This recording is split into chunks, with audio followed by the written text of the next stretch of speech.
Hello विद्यार्थी मित्रांनो, कसे आहात? मजेतच असाल? मस्त राहा, व्यस्त राहा आणि तंदुरुस्त राहा. आता मस्त का राहायचं आहे तर आनंदी राहायचं आहे. आनंदाने जीवनामध्ये काय होतं आपल्या की प्रसन्नतेमुळं आनंदामुळे आपण खूप अवघड कामं पण सोप्या पद्धतीने करतो.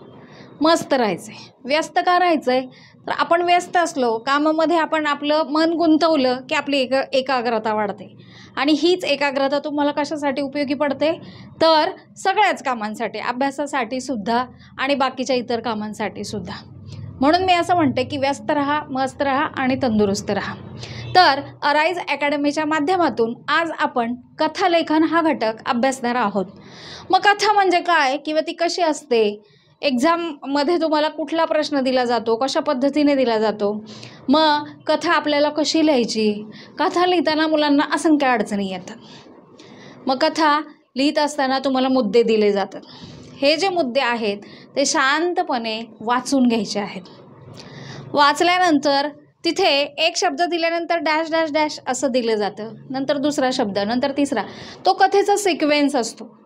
त्याच्यामध्ये आपल्याला आपल्या कल्पनांना, आपल्या विचारांना, आपल्या विचारशक्तीला जागृत करून काय करावं लागतं तर विचार मांडून ती कथालेखन करावं लागतं. कथालेखन हे विस्तृतपणे करावं लागतं. दिलेले जे शब्द असतात त्या शब्दांच्या अनुषंगाने, त्या शब्दांच्या संदर्भाने, त्या शब्दांना पकडून आपल्याला आपली कथा लिहायची असते. कधी कधी कथालेखनामध्ये तुम्हाला काय केलं जातं, कथेची सुरुवात दिली जाते, मध्य आणि शेवट करावा लागतो. कधी कधी काय केलं जातं, शेवट दिला जातो, सुरुवात आणि मध्य तुम्हालाच करावा लागतो. मग हे कथालेखन करत असताना कोणकोणत्या गोष्टींचा आपल्याला सारसंग्रहात्मक विचार करायचा आहे. सगळ्यात पहिलं आणि महत्त्वाचं, कथालेखन करत असताना किंवा त्या प्रश्नाकडे वळत असताना शांतपणे दिलेले मुद्दे वाचून घ्यावेत. दिलेले मुद्दे वाचून घेतल्यानंतर ते आकलित करावेत. आकलित करावेत म्हणजे समजून घ्यावेत.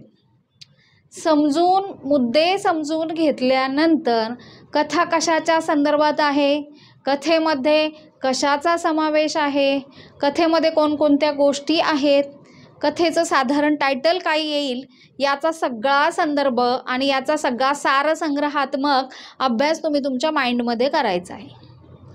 फक्त विचार करून चालेल का की ही कथा अशी असेल, चला कावळा दिला डॅश डॅश डॅश, खडे दिले डॅश डॅश डॅश, पाणी, तहान डॅश, मग आपल्याला लगेच लक्षात येतं की ही कावळ्याची गोष्ट आहे. ससा आणि कासव असेल तर लगेच लक्षात येतं.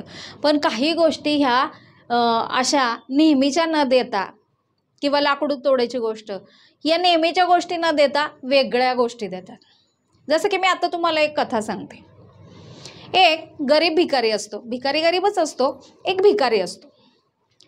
त्या भिकाऱ्याची परमेश्वराकडे अशी कंप्लेंट असते की हे परमेश्वरा, मी आज 4 व्हीलरमधला व्यक्ती बघितलेला आहे, मी आज खूप ऐश आरामामध्ये राहणारा व्यक्ती बघितलेला आहे, आणि इथे मी हॉटेलच्या बाहेर भीक मागण्यासाठी बसतो, इतकी मोठी मोठी लोक येतात, पण तू मला गरीब का ठेवलंस, तू माझ्यावर अशी वेळ का आणलीस, असा प्रश्न तो भिकारी त्या देवाला विचारतो.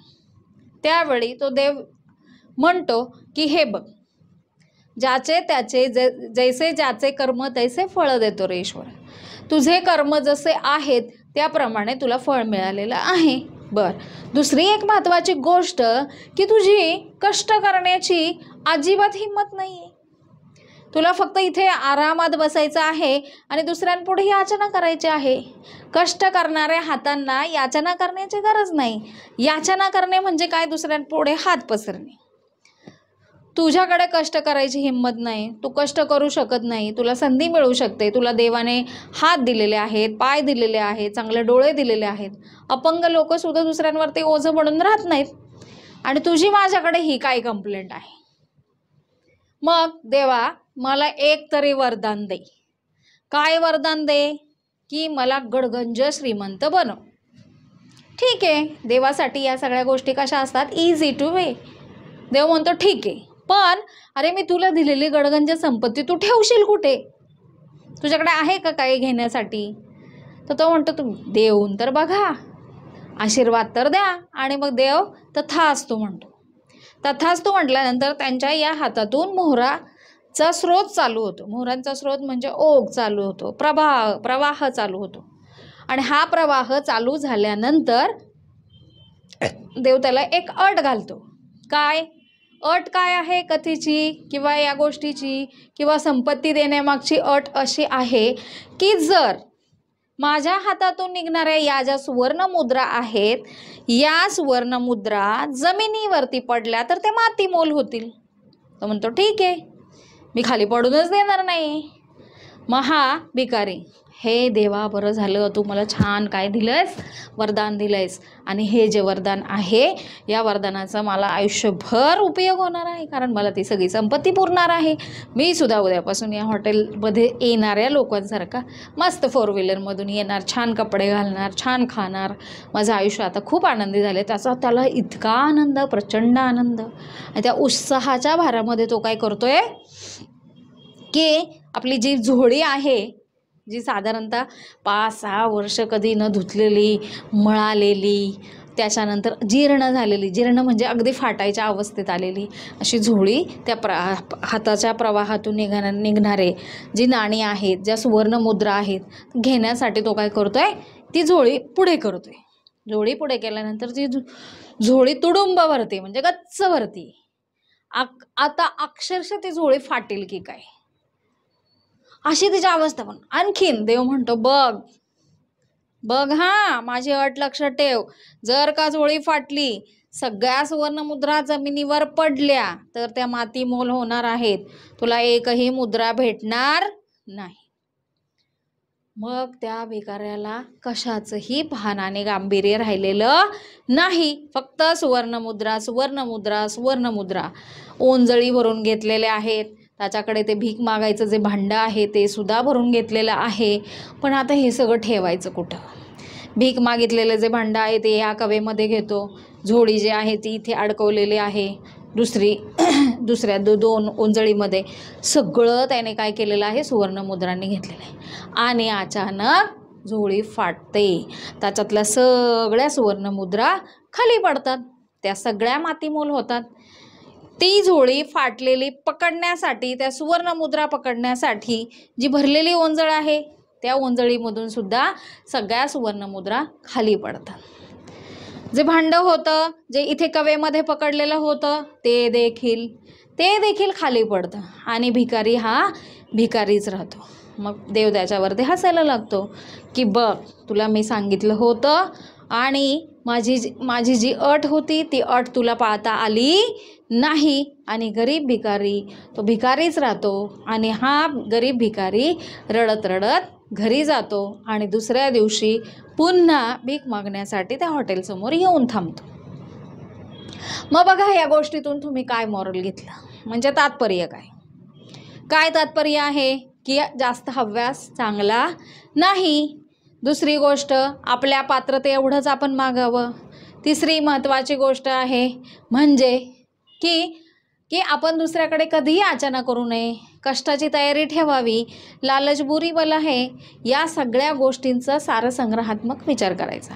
अशी कथा तुम्हाला छान सुवाच्य वळणदार अक्षरामध्ये लिहायची आहे. मग कथालेखन करत असताना कोणकोणत्या गोष्टी किंवा कोणकोणती वैशिष्ट्ये आहेत, मी आता तुम्हाला छान कथा सांगितलेली आहे आणि त्याच कथेवरती आपण कथालेखन करणार आहोत. तर व्याकरणातील कथालेखन हा अत्यंत महत्त्वाचा घटक. तर काय वैशिष्ट्य कथालेखन करताना? सगळ्यात पहिलं आणि महत्त्वाचं, कथालेखन करत असताना मुद्दे जे आहेत त्याचं वाचन करायचं. मग हे मुद्दे कसे वाचायचे? अत्यंत काळजीपूर्वक वाचायचे, लक्षपूर्वक वाचायचे आहेत, त्याचं आकलन करून घ्यायचं आहे.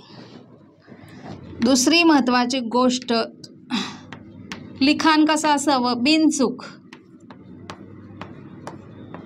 लिखाण करत असताना ते अचूक असावं. व्याकरणिक मिस्टेक, व्याकरणातल्या ज्या मिस्टेक असतात, काना, मात्रा, वेलांटी, उकार, अजिबात करायचा नाही.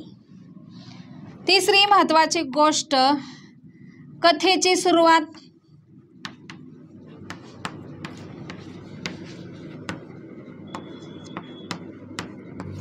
मध्य, शेवट याकडे लक्ष केंद्रित करायचं. कथेची सुरुवात केल्यानंतर तिचा मध्य आणि तिचा शेवट यांच्यामध्ये सिक्वेन्स असणं नितांत गरजेचं, नाही तर काय कथेचा शेवट इथे लिहिलंय पहिल्यांदाच. अशा प्रकारे कावळ्याने आपली तहान भागवली. हे चालेल का? अशा प्रकारे भिकाऱ्याची झोळी फाटली, नाही चालणार.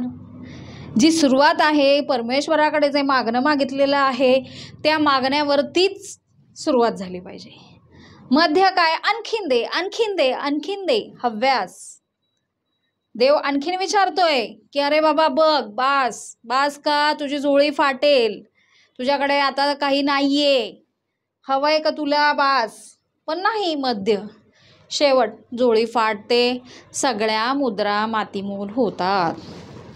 आलं लक्षात? चौथी गोष्ट,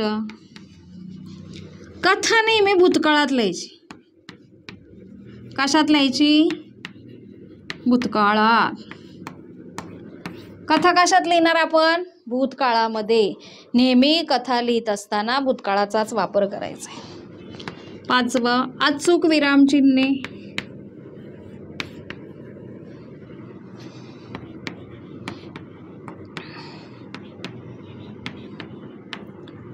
विरामचिन्ह कसे असावीत? अचूक असावीत, वेधक असावीत. विरामचिन्हांचा वापर करत असताना जणू काही एकमेकांमध्ये संवाद आहेत ते दाखवावेत. विरामचिन्हांमध्ये पूर्णविराम, स्वल्पविराम, डबल इन्व्हर्टेड कॉमा, प्रश्न, exclamatory mark, single inverted comma, सगळ्या विरामचिन्हांचा जास्तीत जास्त वापर करायचा. त्यानंतर 6, ही कथा प्रभावी असावी. प्रभावीमध्ये भाषा, भाषेची रचना शुद्ध स्वरूपामध्ये असावी, सुटसुटीत असावी. अलंकारिक भाषेचा फारसा काही वापर करू नये. 7वं, समारोप. या कथेचा जो समारोप आहे तो सूचक असावा. काहीतरी कथेतून बोध घेता आला पाहिजे. कथा ज्यावेळी तुम्हाला सांगितल्या जातात त्यावेळी त्याच्यामध्ये बोध असतो, काहीतरी मॉरल असतं, तात्पर्य असतं. आणि शेवट तात्पर्य. एखादी कथा गोष्ट लिहिल्यानंतर त्याच्यातून तुम्ही काय बोध घेणार आहात, जीवनासाठी ते तुमच्या कसं उपयुक्त होणार आहे, अशा असंख्य गोष्टी आहेत. लाकूड तोड्याच्या गोष्टीतून आपण प्रामाणिकपणा शिकलो. ससा आणि कासवाच्या गोष्टीतून कासव आणि ससा यांची ज्यावेळी शर्यत लागते त्यावेळी आळस हा माणसाचा कसा शत्रू असतो हे आपण शिकलो. प्रयत्नांती परमेश्वर कसा असतो की कासव जरी स्लो लर्नर असला किंवा तो स्लो चालत असला तरी त्याने त्याचे प्रयत्न थांबवले होते का? प्रयत्नांना केव्हाही यश आहे. आणि त्याच्या प्रयत्नांमध्ये काय होतं? सातत्य होतं. त्याच्या प्रयत्नामध्ये काय होतं? तो थांबला का? त्याला वाटलं का आता चला ससा झोपलाय आपणही झोपावं? नाही. त्याने असं ठरवलं की ससा झोपलाय तर त्याला झोपू देत, मला माझे प्रयत्न अथक परिश्रम चालू ठेवायचे आहेत. कष्टाळू वृत्ती देखील त्याची दिसली. हे सगळं तात्पर्य लक्षात आलं पाहिजे. लाकूड तोड्याच्या गोष्टीतून प्रामाणिकपणा, ससा आणि कासव याच्या गोष्टीतून आपण प्रयत्न, त्यानंतर या गोष्टीतून आपण हव्यास. जशी की मी तुम्हाला आता सगळ्यात पहिल्यांदा गोष्ट सांगितली भिकाऱ्याची की हव्यास किंवा लालच करणं चांगली गोष्ट नाही. अतिलोभाचे फळ नेहमी वाईट असतं. किंवा लबाड कोल्हा, लबाड लांडगा, लहानपणापासून तुम्ही इतक्या साऱ्या गोष्टी किंवा कावळ्याच्या गोष्टीतून पण आपल्याला हे समजतं की प्रयत्न किती महत्त्वाचा असतो. मग न हारता, न रडता, न डगमगता तुम्ही प्रयत्न करत राहा. यश हे निश्चित तुमचंच आहे. यशाकडे जर आपल्याला जायचं असेल तर प्रयत्नांकडे पाठ फिरवता कामा नये. मग कथालेखन करत असताना हे सगळे मुद्दे जर लक्षात घेतले तर आपण निश्चितच 5 मार्क्स मिळवू शकतो. कथालेखनासाठी सुद्धा 5 गुण आहेत आणि हे 5 गुण आपल्याला निश्चित मिळू शकतात. याच्यासाठी दिलेले मुद्दे शांतपणे वाचून घ्यायचे आहेत. लिखाण करत असताना व्याकरणिकदृष्ट्या कुठल्याही मिस्टेक करायच्या नाहीत. अशुद्ध लिहायचं नाही, खाडाखोड करायची नाही, काना, मात्रा, वेलांटी, उकार याकडे दुर्लक्ष करायचं नाही. कथेची सुरुवात छान करावी, योग्य करावी, सिक्वेन्स असावा, त्यानंतर कथेचा मध्य योग्य असावा, कथेचा शेवट देखील चांगला असावा, तसेच कथा नेहमी कशात लिहावी, भूतकाळामध्ये. अचूक विरामचिन्हांचा योग्य वापर करायचा. जी पात्र आहेत कथेची, ती पात्र एकमेकांशी कसा सहज संवाद साधत आहेत हे तुमच्या विरामचिन्हातून अगदी सहजतेनं दिसलं पाहिजे. आपल्याला दाखवायची गरज नाही, हे त्या विरामचिन्हांमधून कळतं की भिकारी म्हणाला, मग देवाने सांगितलं, देव तथास्तु म्हणाले, त्यांनी सुवर्णमुद्रांचा वर्षाव सुरू केला, तरी देखील भिकारी थांबला नाही. झोळी भरलेली आहे तरी देखील आणखीन हवंय, आणखीन हवंय, आणखीन हवंय. तर यावेळी तुम्ही एक्सक्लेमेटरी मार्क्स वापरू शकताय, प्रश्न विचारू शकताय. भाषा कशी असावी, सरळ, साधी, सुटसुटीत पण प्रभावी असावी. आणि प्रमाण बोली भाषा असावी, म्हणजे ती खूप शुद्ध असावी. ओके. आणि त्यानंतर समारोप हा व्यवस्थित करावा आणि मॉरल मात्र लिहावं. कथेला कधी कधी असं देखील विचारलं जातं की तात्पर्य लिहा, शीर्षक सुचवा, असं दोन्ही प्रश्न विचारले जातात आणि मग तुम्हाला 5 मार्क्स निश्चित मिळतात. साधारणतः कथा लिहित असताना 1 ते 1.5 पेजेस लिहावी, पॅरेग्राफ व्यवस्थित करावेत, मध्यवर्ती कल्पना लक्षात घ्यावी, मुद्दे वाचतानाच भूतकाळातच लिहावी. हे सगळे मुद्दे मी कव्हर केलेले आहेत आणि अशी कथा तुम्ही लिहिली, निश्चितच 5 मार्क्स तुम्हाला बोर्डच्या एक्झाममध्ये मिळणार, हे याची मी ग्वाही देते. आणि इथेच मी माझा व्हिडिओ थांबवते. व्हिडिओ तुम्हाला आवडला असेल तर निश्चितच लाईक आणि सबस्क्राईब करा. धन्यवाद.